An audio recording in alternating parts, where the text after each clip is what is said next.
अऊज़ुबिल्लाहि मिनश्शैतानिर्रजीम बिस्मिल्लाहिर्रहमानिर्रहीम।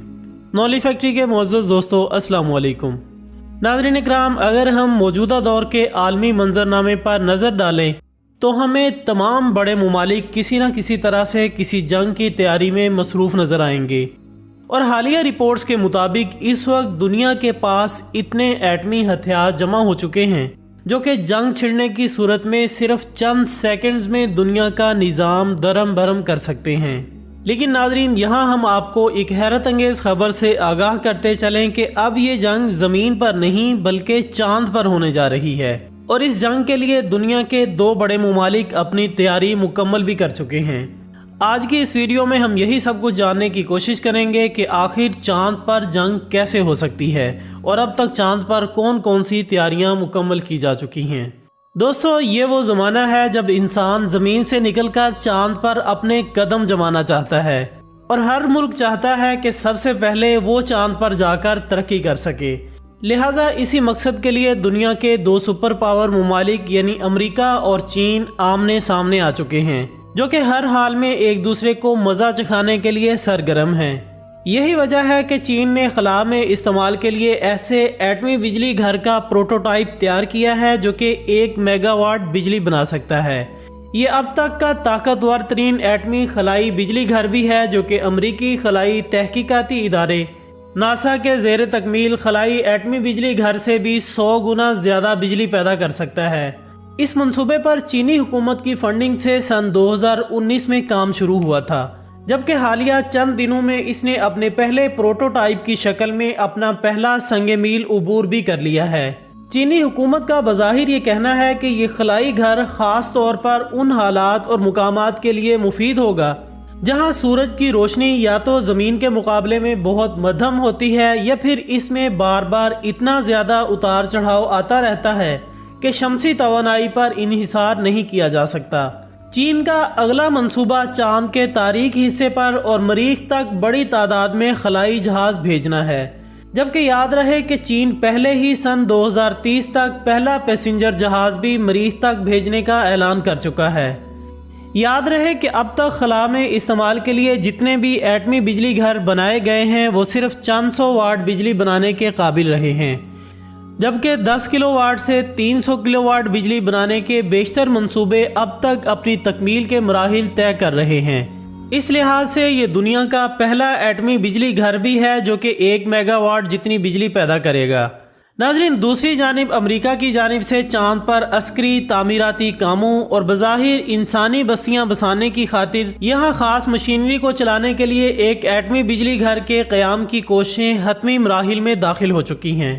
अमरीकी media reports में इंकिशाफ किया गया है कि नासा हर कीमत पर जल्द अज जल्द चांद पर एटमी बिजली घर लगाना चाहता है और इस प्रोजेक्ट के लिए इंजीनियर्स और साइंसदानों से तजावीज़ तलब कर ली गई हैं।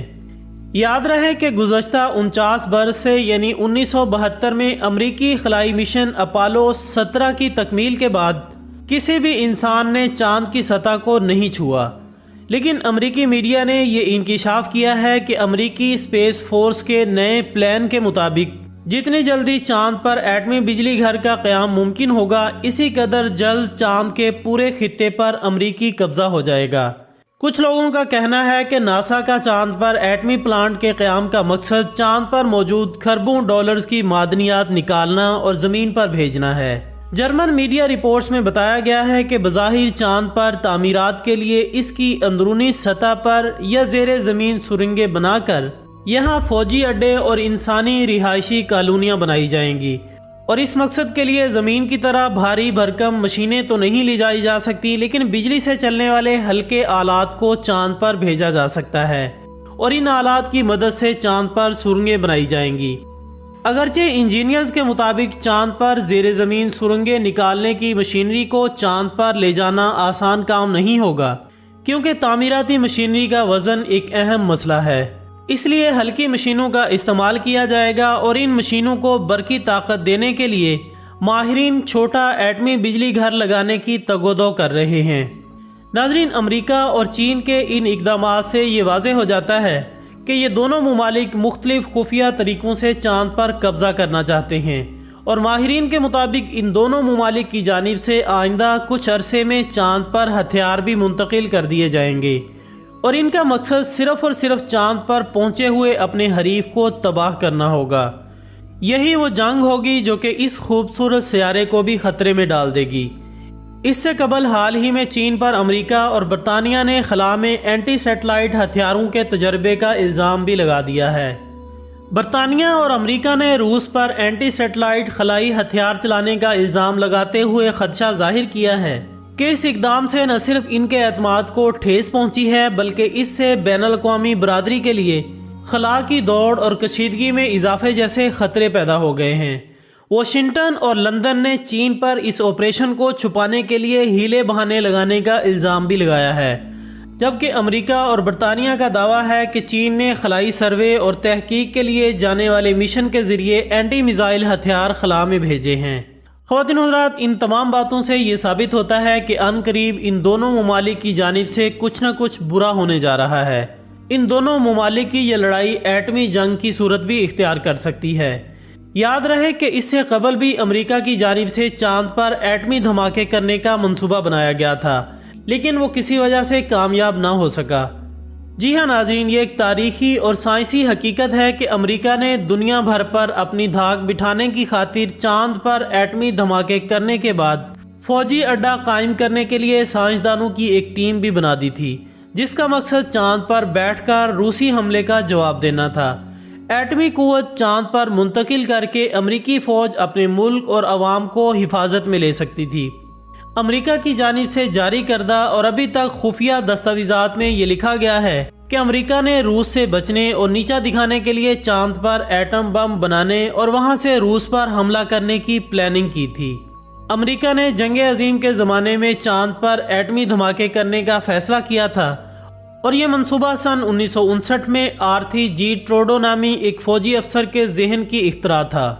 خفیہ اداروں کا کہنا ہے کہ یہ ایٹمی دھماکہ اس قدر طاقتور ہوتا کہ اس کی شعاعیں زمین سے بھی نظر آتی، کیونکہ ایٹمی دھماکے کی روشنی بڑھانے کے لیے سوڈیم کی مقدار بڑھانے کی تجویز بھی سامنے رکھی گئی تھی۔ چاند پر قائم ہونے والے فوجی اڈے کا ڈیزائن اور فوجیوں کی وردی بھی بنا لی گئی تھی۔ ان فوجیوں کے لیے خاص قسم کا لونر سوٹ بھی بنایا گیا تھا، جبکہ خفیہ امریکی دستاویزات میں بھی منصوبے کی تباہی و بربادی کا اعتراف کیا گیا۔ منصوبے کی دستاویزات کو عیاں کرتے ہوئے secret from the black vault نامی کتاب کا مصنف مسٹر جان گرین والٹ اسے سائنس اور حکومت کی تاریخ کا احمقانہ ترین پروگرام قرار دیتے ہوئے لکھتا ہے کہ سائنسدانوں کی احمقانہ سوچ پر ماتم کرنے کو دل کرتا ہے۔ مصنف نے 21 لاکھ خفیہ اور ڈی کلاسیفائڈ دستاویزات کا جائزہ لینے کے بعد یہ انکشاف کیا کہ احمقانہ پلان ہونے کے باعث ہی اسے دنیا کی نظروں سے چھپانے کی کوشش کی گئی تھی۔ تو ناظرین، یہ تھی ہماری آج کی دلچسپ ویڈیو۔ ہم امید کرتے ہیں کہ آپ کو یہ ویڈیو ضرور پسند آئی ہوگی۔ انشاءاللہ بہت جلد دوبارہ ملاقات ہوگی ایک اور اچھی سی ویڈیو کے ساتھ۔ تب تک اپنا، دوستوں، رشتہ داروں اور گردنواہ کے تمام لوگوں کا بہت خیال رکھیے گا۔ اللہ حافظ۔